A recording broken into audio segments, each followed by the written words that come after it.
우리 공동체에 오늘 주시는 하나님의 말씀 사도행전 1장 1절부터 8절, 또 맨 마지막 장 마지막 두 절인 28장 30절 31절을 봉독하겠습니다. 거룩하신 하나님의 말씀입니다. 데오빌로여, 내가 먼저 쓴 글에는 무릇 예수께서 행하시고 가르치시기를 시작하심부터 그가 택하신 사도들에게 성령으로 명하시고 승천하신 날까지의 일을 기록하였노라. 그가 고난받으신 후에 또한 그들에게 확실한 많은 증거로 친히 살아계심을 나타내사 40일 동안 그들에게 보이시며 하나님 나라의 일을 말씀하시니라. 사도와 함께 모이사 그들에게 분부하여 이르시되, 예루살렘을 떠나지 말고 내게서 들은 바 아버지께서 약속하신 것을 기다리라. 요한은 물로 세례를 베풀었으나 너희는 몇 날이 못되어 성령으로 세례를 받으리라 하셨느니라. 그들이 모였을 때에 예수께 여쭈어 이르되, 주께서 이스라엘 나라를 회복하심이 이때니이까 하니, 이르시되 때와 시기는 아버지께서 자기의 권한에 두셨으니 너희가 알 바 아니요 오직 성령이 너희에게 임하시면 너희가 권능을 받고 예루살렘과 온 유대와 사마리아와 땅 끝까지 이르러 내 증인이 되리라 하시니라. 바울이 온 이태를 자기 셋집에 머물면서 자기에게 오는 사람을 다 영접하고 하나님의 나라를 전파하며 주 예수 그리스도에 관한 모든 것을 담대하게 거침없이 가르치더라. 아멘. 오늘이 대림절 첫 주일입니다. 12월 1일이 대림절 첫 주일이라서 참 좋습니다. 대림절 첫 번째 주일이 교회력으로 한 해의 시작이거든요. 그러니까 올해 12월 1일부터 주 예수 그리스도의 오시는 것, 또 예수의 일생, 이거를 이렇게 생각하면서 또 한 해를 걸어가는 것이지요. 사람이란 존재는 하나님께서 처음에 사람을 창조하실 때, 그때에 사람은 더불어 살도록 창조됐습니다. 사람은 관계 속에서 살아가는 존재입니다. 가장 근본적으로는 하나님과의 관계 속에서 살아가는 거죠. 그리고 다른 사람들과 인간 관계 속에서 사람은 살아가도록 아예 그렇게 사람이 만들어졌지요. 그 다음에 또 하나 관계를 얘기한다면 자연 만물과의 사람은 그 관계 속, 그 환경 속에서 또 살아가지요. 사람은 그 누구도 혼자 독립적으로 살 수는 없습니다. 우리가 생활하는 구체적인 그 상황을 조금만 생각해 보면, 아, 사람은 더불어 살 수밖에 없는 존재구나 하는 것을 금방 알 수 있게 됩니다. 예를 들면, 어떤 사람이 굉장히 좋은 집을, 또 집안에 아주 좋은 물건들을 가져다 놓고 집에 들어가기만 하면 더 이상 좋을 수가 없는 그런 집에 산다고 생각을 해보세요. 그런데 그 사람이 있는 집이 이게 우범지대다. 아주 그 지역이 범죄가 많은 지역이다. 그러면 행복할 수가 없겠지요. 그러니까 어떤 집에 사느냐도 중요하지만 어떤 동네에 사느냐, 그게 아주 중요합니다. 어떤 사람이 개인적으로 크게 성공했어요. 돈도 아주 많이 벌었고 또 사회적으로 존경도 받습니다. 그런데 그 사람의 가족 또는 친족 또는 주변 친구들이 너무나 어렵게 살고 힘들고 또 못되고 독한 사람도 많고, 그러면 그 사람은 결코 쉽게 행복할 수가 없습니다. 살아가면서 혈연 관계, 또 이런저런 인간 관계, 완전히 나 몰라라 그렇게 살 수는 없잖아요. 그러니까 사람은 살면서 가족 관계부터 시작해서 자기가 사는 지역이나 여러 관계들, 그 속에서 더불어 삽니다. 조금 더 범위를 넓혀 본다면 국가, 나라 안에서 살잖아요. 우리는 대한민국 안에서 살고 있죠. 내가 사는 나라가 힘들어지고 또 어떤 재난이나 심지어 전쟁의 위험이 있고 실제로 전쟁이 난다. 하여튼 나라가 어지럽고 힘들면 그 나라 안에서 사는 사람은 결코 행복할 수가 없습니다.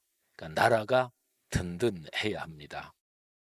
제가 독일로 유학 간 게 가만히 따져보니까 35년 전인데, 근데 그때 독일로 유학 갔을 때 우리 코리아, 한국을 어디 있는지도 모르는 사람들이 굉장히 많았고, 한국이란 존재는 아주 미미했고, 독일, 굉장한 선진국인 그 나라 또는 유럽에서 한국은 의미가 별로 없는 나라였습니다. 근데 최근에 유럽을 가보면 우리나라가 그렇게 유명할 수가 없습니다. 아프리카나 동남아시아나 남미나 우리보다 경제적으로 훨씬 더 뒤처진 나라 또는 개발도상국 이런 나라만이 아니고요.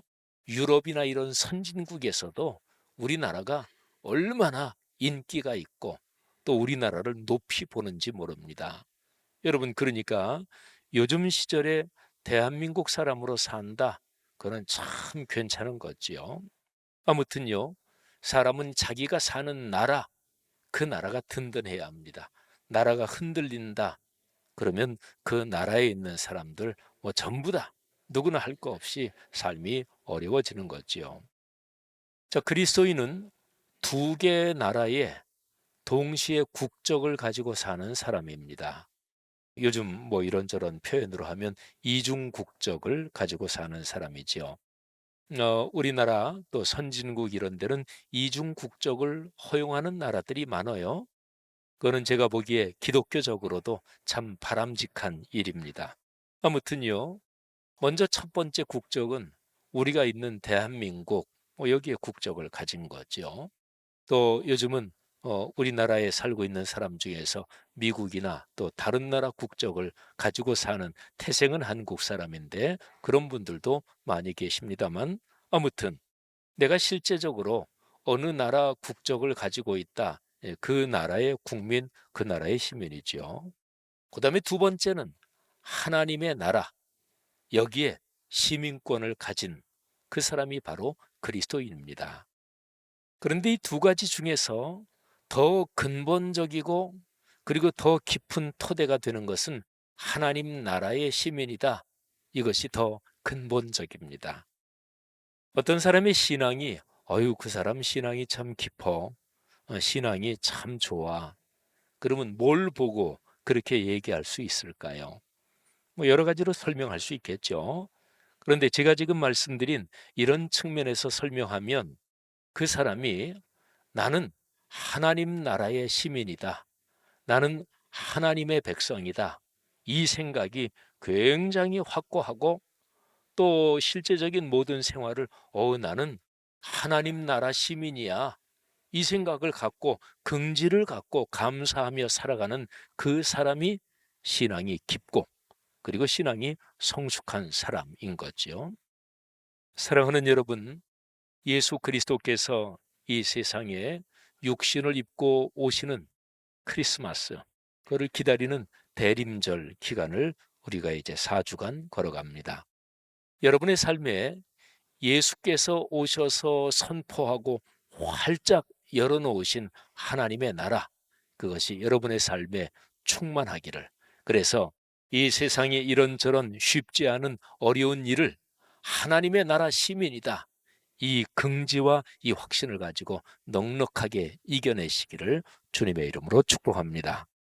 여러분, 예수님께서 이 땅에 오셔서 선포하신 내용이, 가르치신 내용이 많죠.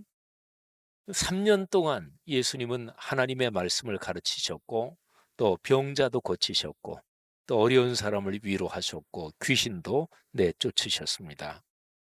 예수님은 3년 공생의 마지막 기간에 십자가를 지시고 죽음을 당하셨고 그리고 사흘 만에 부활하시고 그리고 얼마간 계시다가 하늘로 오르셨습니다. 예수님의 지상생애 전체에서 예수님이 전달하고자 했던 내용 중에서 제일 중요한 거 딱 한 가지만 얘기해라. 그러면 무엇일까요?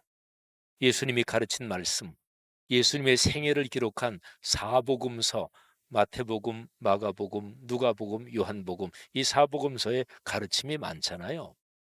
또 그 뒤에 나오는 사도행전부터 요한계시록까지, 거기는 이제 초기 교회가 예수님의 가르침을 잘 가슴에 끌어안고 예수님의 가르침대로 살고 그렇게 가르친 그런 기록이 신약 성경이지요.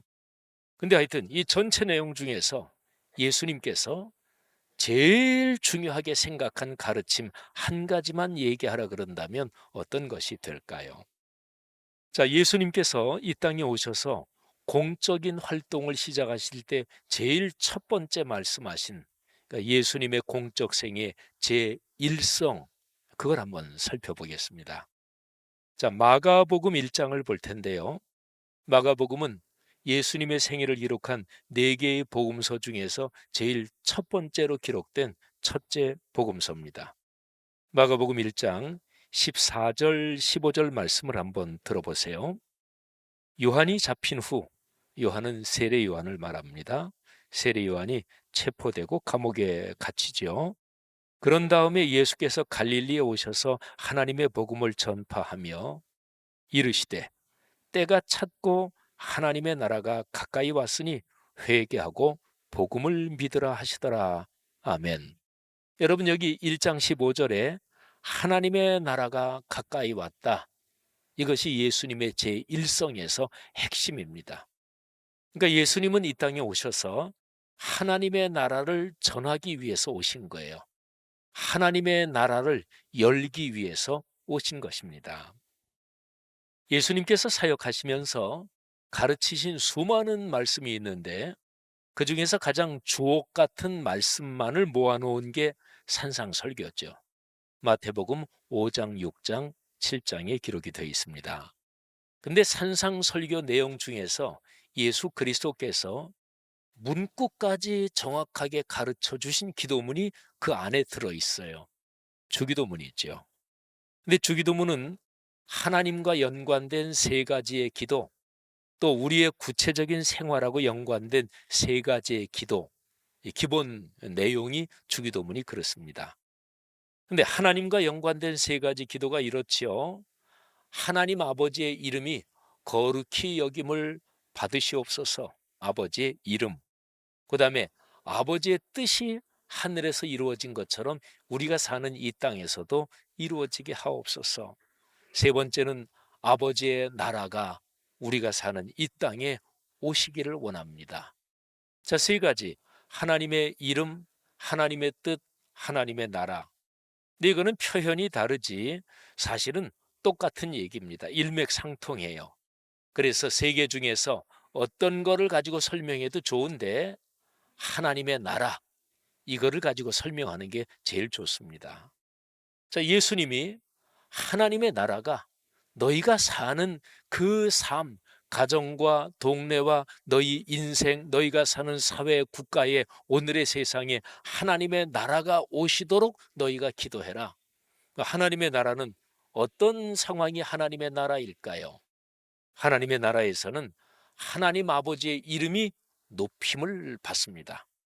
또 하나님 아버지의 뜻, 66권 성경에 나타난 하나님 아버지의 뜻이 그 나라에서는 작동되고 살아 움직이는 거죠. 자, 그러면 보세요. 예수님이 3년 동안에 쭉 활동을 하실 때 가장 주옥 같은 말씀, 그 안에서도 문구까지 가르쳐 주신 기도문, 거기에서 핵심이 하나님의 나라가 너희가 사는 땅에 임하시도록 기도해라. 이것이 예수님의 3년 가르침의 중심이었단 말이죠. 자, 예수님이 제1성을 우리가 받고 3년 가르침의 중심을 받는데 두 개가 똑같이 하나님의 나라잖아요. 자, 그러면 마지막 장면을 보겠습니다. 예수님이 지상에 계실 때 제일 마지막은 부활하신 뒤에 40일 동안 세상에 더 계셨어요. 왜 40일 동안 더 계셨을까요? 부활하시고 나서 바로 하늘로 올라가지 않으시고 승천 바로 하지 않으시고 왜 40일을 더 계셨을까요? 예수님이 십자가에 달리시기 전까지 마땅히 하셨어야 했는데 아유 내가 깜빡 잊고 그 일은 못했다. 뭐 그러셨을까요? 뭐 그럴 리가 없겠죠. 혹은 예수님께서 그래 내가 사람 몸을 입고 이 땅에 와서 팔레스타인 그 땅에서 내가 쭉 30몇 년을 보냈는데 저기 어디 참 경치가 좋은 곳이 있다던데 내가 미처 거기를 가보지 못했다. 그래서 거기 좀 한번 가보시려고 좀 더 계셨던 것일까요? 뭐 그러실 리도 없었겠죠. 예수님께서 40일을 더 계셨던 이유는 3년 동안 공적으로 가르치시고 사역하셨던 거에서 제일 중요한 요점, 그거를 다시 한번 정확하게 강조하시고 말씀하시려고 40일을 더 계셨어요. 자, 40일을 더 계시면서 예수님께서 무슨 일을 하셨나? 그게 사도행전 1장 첫 부분에 기록이 되어 있습니다. 자, 네 개의 복음서가 예수님의 생애를 기록했다 그랬죠. 그리고 사도행전은 예수님께서 부활 승천하시고 나서 바로 이어지는 초기 교회 공동체의 기록입니다. 이게 한 60년 정도의 기록이에요. 그런데 이 초기 교회 기록 제일 앞부분에 예수님께서 가르치셨던 모든 말씀 그거를 요약하시느라고 예수님이 40일을 더 세상에 계셨는데 그 얘기가 정확하게 기록이 되어 있습니다. 자, 사도행전 1장 3절 말씀을 제가 읽어 드릴 테니까 한번 다시 들어보세요. 그가 고난받으신 후에 십자가 사건을 말하죠. 고난받으신 후에 또한 그들에게 확실한 많은 증거로 친히 살아계심을 나타내사 그러니까 부활의 몸으로 부활하신 것을 보여주셨다는 얘기죠. 친히 살아계심을 나타내사 40일 동안 그들에게 보이시며 하나님 나라의 일을 말씀하시니라. 아멘. 자, 무슨 말씀을 하셨다고요? 하나님 나라의 일. 자, 그럼 여러분 아주 명백하죠? 예수님께서 이 땅에 오신 목적이 무엇일까요? 삼위일체 안에서 성자 하나님이신 예수님은 사실은 하나님 자신이시지요. 그래서 예수님께서 세상에 오셨다. 이거는 하나님 자신이 세상에 오신 겁니다. 그러니까 삼위일체 하나님께서 죄악에 점점 깊이 빠져들고 멸망해 가는 세상 그 사람들을 보면서 하나님이 이렇게 생각하신 거예요. 안 되겠다. 내가 직접 내려가야 되겠다. 그리고 하나님이 사람 몸을 입고 내려오신 거예요. 그리고 십자가에 달리셨는데 몰트만이란 신학자는 예수께서 십자가에 달리신 십자가 사건에 대해서 책을 쓰면서 제목을 십자가에 달리신 하나님 이런 제목을 붙였어요. 그러니까 그 무서운 십자가에 하나님이 달리셨어요. 자, 그러면 하나님께서 친히 사람 몸을 입고 세상에 오신 목적이 무엇일까요? 또 하나님이 십자가에 달려서 그렇게 무서운 죽음을 당하시고 부활하신 십자가 사건의 목적이 무엇일까요? 뭐 한마디로 말하면 세상을 구원하시기 위하신 거예요. 그런데 세상을 구원하신다. 그거를 좀 더 구체적으로 말하면 그게 무엇일까요? 그게 바로 하나님의 나라인 거예요. 이 세상에 사는 그리스도인들을 중심으로 해서 그리스도인들이 하나님 나라를 지금 여기서 체험하면서 살고 그리고 그런 그리스도인들 공동체를 통해서 하나님 나라가 세상에 더 확산이 되도록 이거를 위해서 하나님이 사람 몸을 입고 세상에 오신 거예요. 세상은 전쟁과 증오와 갈등, 또 기근과 욕심과 그리고 독한 이런저런 싸움에 온통 어지럽잖아요. 그런 가운데서 하나님이 세상에 오신 것은 사랑과 평화를 위해 세상에 오신 거죠. 일반적인 용어로 표현하면 하나님의 나라는 사랑과 평화의 나라, 그렇게 사는 세상을 말하는 것이지요. 사랑하신 여러분, 바로 사도행전은 제일 첫 부분에 부활하시고 그리고 하늘로 승천하시기 전에 40일 동안 계셨던 예수님께서 40일 동안 하나님 나라를 다시 강조하셨다. 요 얘기를 하고요. 그리고선 이제 바로 시작되는 초기 교회가 쫙 이어지는 게 사도행전의 기록이에요. 근데 사도행전의 제일 마지막 장면이 무엇인가? 사도행전은 예루살렘에서부터 복음이 시작돼서 그 당시 세계적인 제국 로마 제국의 수도 로마까지 복음이 가는 그 역사를 기록하고 있어요. 예루살렘에서 로마까지. 그래서 사도행전 제일 마지막 장 28장의 마지막 장면을 보면 로마까지 피의자 신분으로 끌려간 사도 바울이 만 2년 동안 가택 연금 상태에 있으면서 활동한 기록이 거기에 기록이 되어 있습니다. 가택 연금 상태. 그래서 바울은 새 집을 얻어가지고 있었어요. 근데 누구든지 찾아오는 사람은 다 만날 수 있었습니다.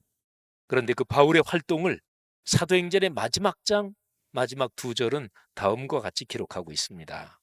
바울이 온 이태를 자기 새 집에 머물면서 자기에게 오는 사람을 다 영접하고 하나님의 나라를 전파하며 주 예수 그리스도에 관한 모든 것을 담대하게 거침없이 가르치더라. 아멘. 여러분, 사도행전 마지막에 어떻게 끝나나요?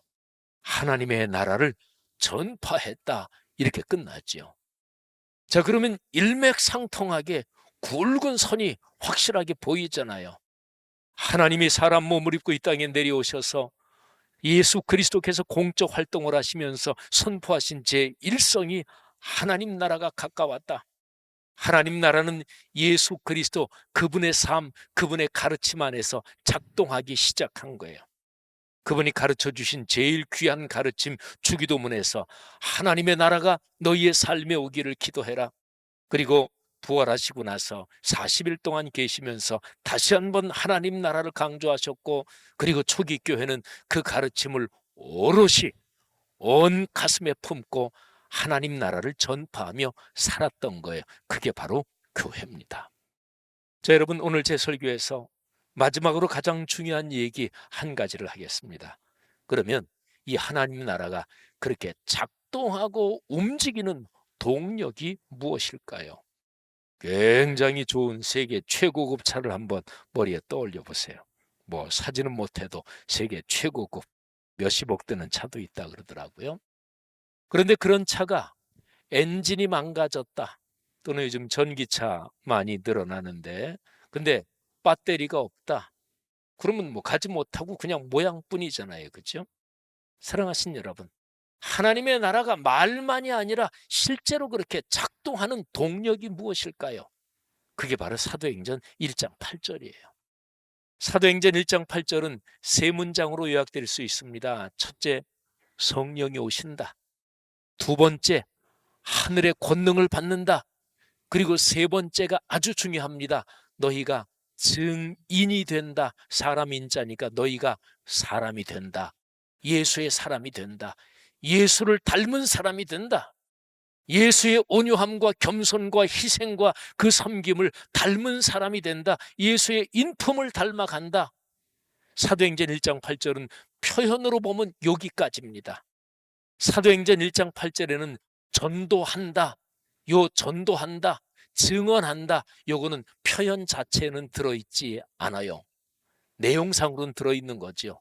진짜 예수의 사람이 되면 그 사람의 삶에 예수의 향기가 드러나고, 그리고 그 사람의 삶 자체가 예수의 편지가 되니까 전도가 될 수밖에 없는 것이잖아요. 그럼에도 불구하고 사도행전 1장 8절은 표현 자체로 보면 세 가지: 성령이 오신다, 하늘의 권능을 받는다, 그리고 사람이 된다. 오늘날 한국 교회의 가장 커다란 문제는 무엇인가요? 예수의 성품과 인품을 전혀 닮지 않은 사람들이 교계의 지도적인 자리에 있는 것, 그리고 그런 그리스도인이 너무나 많은 것. 그러니까 사회적으로 이게 전도가 되질 않아요. 그렇잖아요. 그런데 이거는 오늘날 한국 교회의 문제뿐만 아니라 2000년 기독교 역사에서 교회가 약해지고 병들 때마다 나타난 현상이었습니다. 사랑하신 여러분, 우리 교회는 사도행전 1장 8절 말씀을 말씀 그대로 진지하게 붙들고 올해 대림절부터 그렇게 걸어가는 거예요. 사도행전 1장 8절을 가지고 제가 3주째 지금 설교를 하고 있습니다. 사도행전 1장 8절 말씀에 따라서 우리가 그대로 순종하면서 하나님께서 말씀을 통해 역사하시며 하나님의 표적과 기적을 보여주시는 그거를 체험하고자 하는 거예요. 우리 교회 제가 20년 목회했으니까 성도님들이 다 아실 거예요. 우리 지목사님은 전도에 대해서는 거의 강조를 안 해. 잘 아시잖아요. 그죠? 근데 제가 쭉 목회하면서 한국 교회가 우리 교회 크게 만들고, 저같이 담임 목회하는 사람은 내가 담임 목회하는 교회 숫자 많아져 가지고 나 유명한 목사 되고, 근데 아무리 생각해도 그건 성경적이 아니에요. 장로님, 권사님, 집사님들도 우리 크게 만들자, 우리가 남이가 으쌰으쌰 하면 전도는 분명히 됩니다. 근데 제가 생각할 때 아무래도 그건 성경적이 아니에요. 그러니까 그렇게 천박하게 우리 교회 커지고 재정 커지고 이렇게 한국 교회가 걸어왔으니까 지금 품위 없게 이런 상황을 맞이하고 있잖아요. 그런데 진정으로 성경적으로 우리가 그렇게 걸어간다. 그래서 제가 작심하고 또 저부터 은혜를 받고 사도행전 1장 8절 말씀에 따라서 전도한다, 그렇게 시작하는 거예요.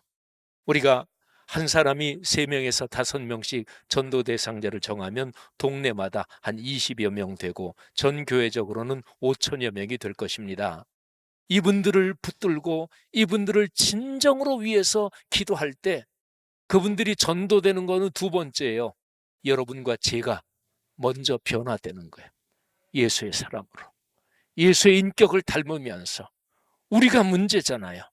우리가 먼저 변화되고, 그리고 그 다음에 성령께서 우리가 기도하는 그분들의 삶을 축복하시고 그분들의 삶에 어떤 계기를 주실 것입니다. 사랑하는 성도들이요, 이러면서 우리 성도들의 삶에 하나님의 은혜로 표적도 나타나고 물질의 축복도, 또 건강의 복도, 아들, 딸, 손자, 손녀 사회적으로 성취하는 복도 넉넉하게 임할 것을 믿으시기를 바랍니다. 그게 마태복음 6장 33절이에요. 그런즉 너희는 먼저 그의 나라와 그의 의를 구하라. 그리하면 이 모든 것을 너희에게 더하시리라. 지영은 목사, 여러분 교회 담임 목사 잘 알잖아요. 제가 목사 얘기는 하나님 음성 다음으로 목사에게 순종해라, 저 그런 얘기 한 번도 안 하지요. 그런데 너희에게 말씀을 가르치는 자와 모든 좋은 것을 함께하라, 그 성경 본문으로 설교할 때는 저는 대놓고 얘기해요.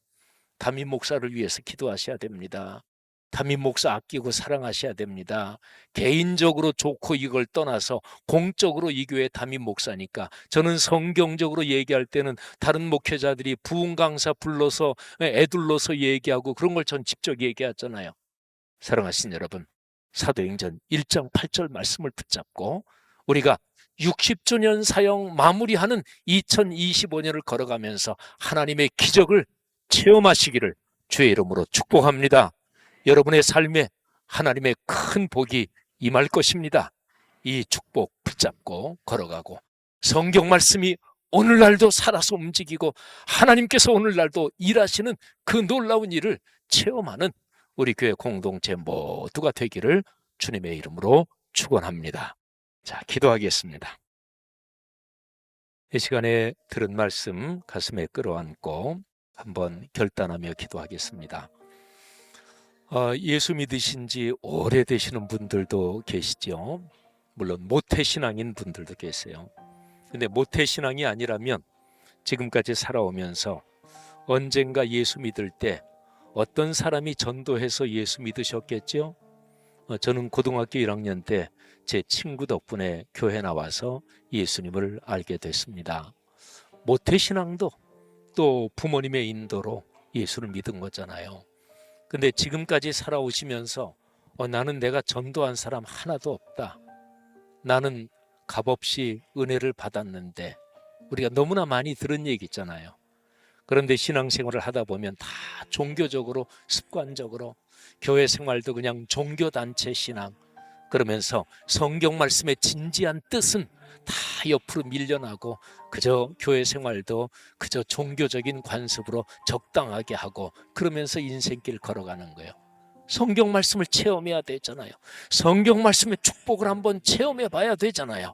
사랑하신 여러분, 이 시간에 다시 한번 결단하며 기도하는데, 주님, 사도행전 1장 8절, 마태복음 6장 33절 체험하기를 원합니다. 나와 내 가정 가문이 이 축복을 체험하기를 원하고 우리 공동체가 체험하기를 원하고 한국교회가 다시 살아나기를 원합니다. 다 함께 통성으로 기도하겠습니다.